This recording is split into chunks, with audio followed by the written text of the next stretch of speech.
I think of it as a kind of a soul friend and guide. I've played with different terminology over the years, coach and counselor, but those come with so much baggage and so much kind of professionalism.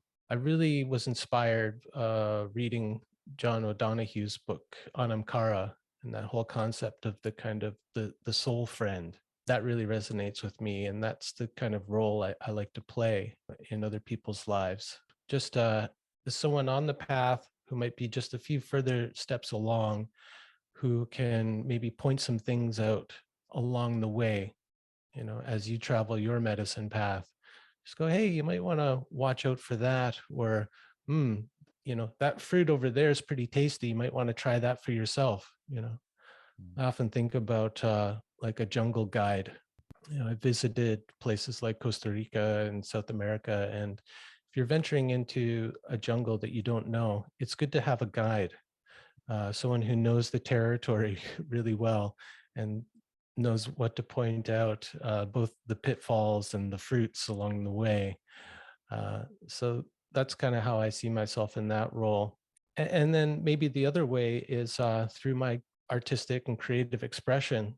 So the writing and music making that I do, I try to contribute some beauty to the world. Yeah, and then just trying to be a good neighbor, really, to the people around me. Mm. Wow, well, That's always maybe the biggest challenge, actually. yeah, I think yeah, I resonate with that. But that's beautifully articulated, brother. I appreciate that. And when you talk about the friend, it kind of it reminds me of the great Sufi poets in talking about the friend. Um, Mhm. that kind of idea of the soul, or at least a guide of the soul. It's a beautiful thing. So Mhm. thank you for Or everything like you do. a companion even, right? Just to have somebody else there with us on our journey, as we go through these peaks and valleys, right? Mhm. Like Rumi, you mentioned the Sufi poets. Rumi, I mean, God, Rumi's the best, isn't he? Like he's just like a field guide for the soul or something. And he had his friend Shams, Mm, who he met, and someone who offered him counsel and guidance. mm, So I think we all need that, and it can be hard to find. So I mm, try to just make myself available, and that's how it started for me. mm. It's just going, look, I'm here. This is the work I'm doing. This is what I've been through. If you need some companionship, here I am. Mm.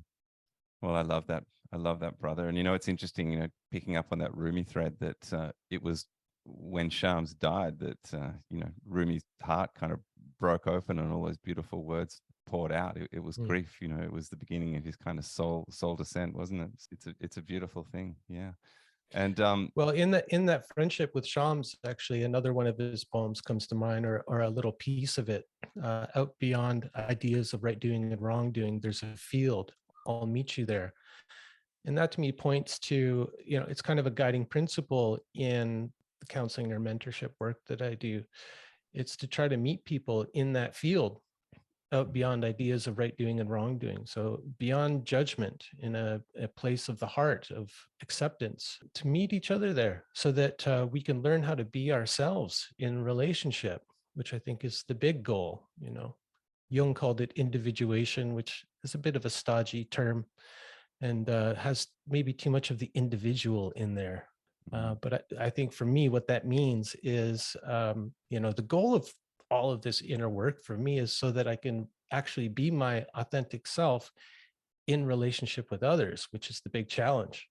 mm, If I'm hiding out in my little hermitage here in my yogic cave, no problem. I can pretend that I'm just being myself and I'm fully authentic. But as soon as I enter into relationship with another person, that's where it's the hardest to maintain that authenticity. And I think for each of us, different kinds of relationships bring that out more. The challenge of that, and mm, for me, it's been with other men. Um, Men were the source of my deepest wounds early on, and so really working to be in healthy relationship with other men has been maybe the most profound part of my own healing journey.